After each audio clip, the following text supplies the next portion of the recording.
Pedro from A&P-REACTS. I'm here today with André from Poltergeist. How are you doing? I'm fine, and you? I'm doing good. I'm doing good. You guys have a new album coming out July 3rd on Massacre Records, Feather of Truth. Now, let me ask you this. Let me start off by saying this. I felt that this was perhaps not your prototypical thrash metal album. It was very diverse as far as the sound and the structure of the songs are concerned. Was that a conscious effort that you guys had going into this album, or is just how it ended up coming together? It's like how it come together. Yes, they all write songs, and this is the result. It was no plan to do that like that. It's just a natural flow. How do you guys work on the songs together? How is the creative process behind putting an album like this together? Well, our two guitar players has their songs. They play some riffs of some ideas, and then in the studio we did it together with the vocals. Then we arrange the song. Is there a lot of back and forth when you get to the studio as far as the songs are concerned, or by the time you get into the studio, you already have pretty much the songs the way you want them to be? Half, yes. A little bit of both. A little bit of both, yes. A little bit of both. Is that normally the process for the band, or since Back to Haunt? Yes, since Back to Haunt, we do it like that. In the early days, we write song as a band, in the rehearsal room, old-fashioned. Now we make. Because Rio has his own studio, then it's easy for us to do the songs in the studio. It's comfortable, so because we're all very much live in different regions of Switzerland, and so we do all online. Yeah, it's hard to get together. The distance Yes. plays a huge role. So this is perhaps the best way you guys found in order to allow the band to continue to put the songs together and still have that DNA sound that the band has. Yes, that's true. I said earlier on that the album was very diverse in sound, that had like this really not your traditional thrash metal feel where every song almost has the same kind of soundscape to it. But you guys were still able to keep the DNA sound of the band. It still sounds like a Poltergeist album. It's just that it has a little bit more diversity on top. What do you attribute to the ability to create a record that has that diversity at the top, but it still sounds like a Poltergeist album? I think it's my special art to sing. That makes it feel like a Poltergeist song. When I sing, it's always sounds like Poltergeist, I think. Yeah, that was one of the things that I felt about the album, that while the music perhaps was not as linear across every track, like I said, very diverse, your vocals were pretty much spot on every single song. So it was almost like the glue that held everything together. Is that how you see it as well? Well, yes. When you said it, so yes, sounds good. Yeah. That allows the other guys to be a little bit more creative, knowing that you're gonna allow the songs to still feel like one, right? Well, yeah. Well, I think so. Yes, that's real true. Yes. But VO has his own style to compose songs, and I think it's another mark of our sound, who is typically Poltergeist. The one of the aspects of the vocals that I really enjoyed was all the backing vocals, all the layers that you guys did. I felt it added so much power, so much strength. How do you guys decide on which song to use backing vocals, or putting these layers here, or this extra vocal there? How does that work out for you guys? Oh, that's I make that together with VO in the studios when we record the song. Then I got some ideas with to two different with three voices or so. Yes.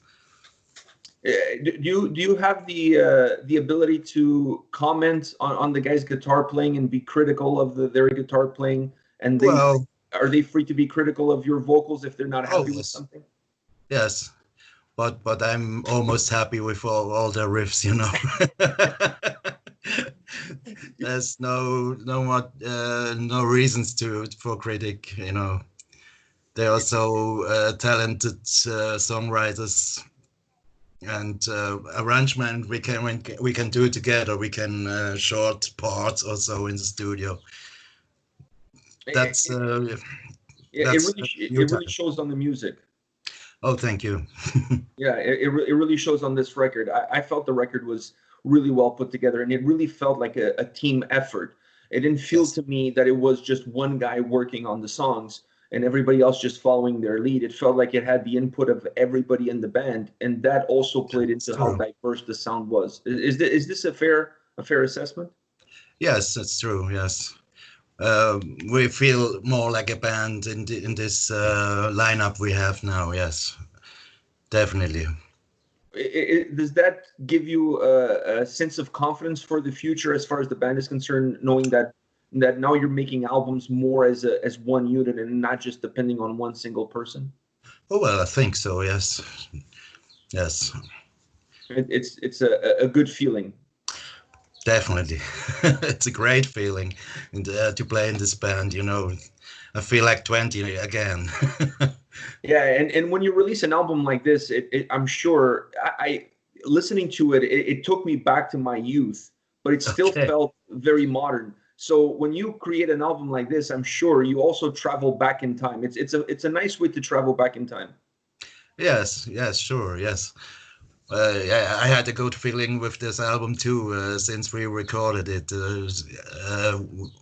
I like every song on this album, and that's not so every time on each album, you know.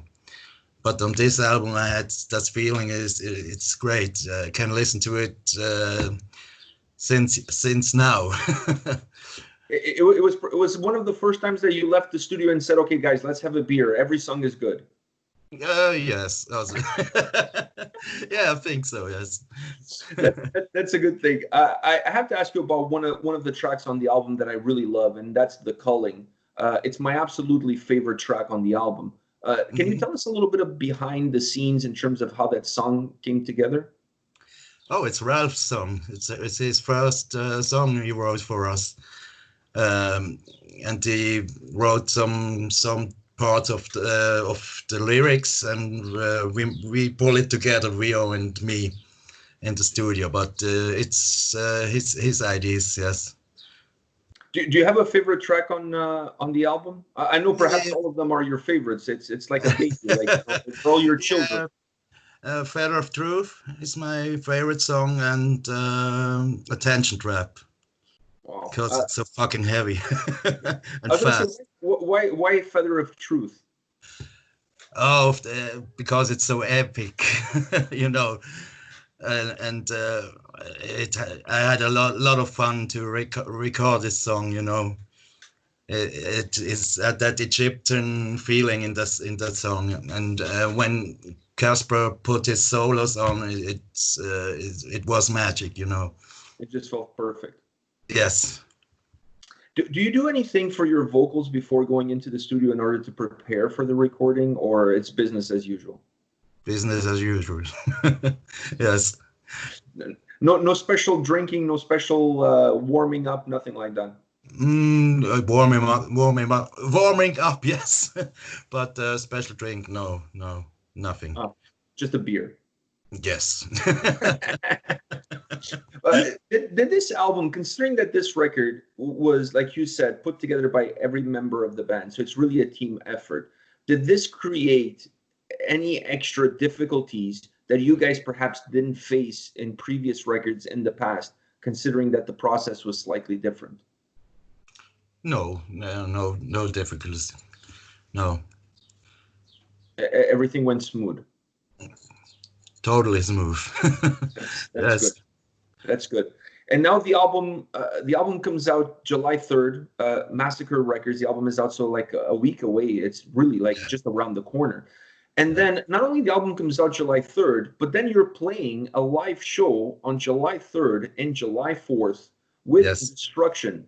Yes. How did that opportunity to play those two? I mean, I know first was the July 4th was the original date, and then that show sold out, so they added the July 3rd, which works perfectly for you guys. You guys are playing on your release date. Oh yes, yes, it's more than perfect, you know.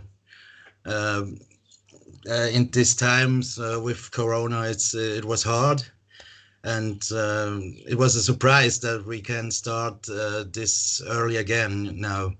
And in the beginning, it was just the one show with 300s, but then they got new rules for Corona rules. Now we can make events with 1,000 people, but this hall Z7 is too small.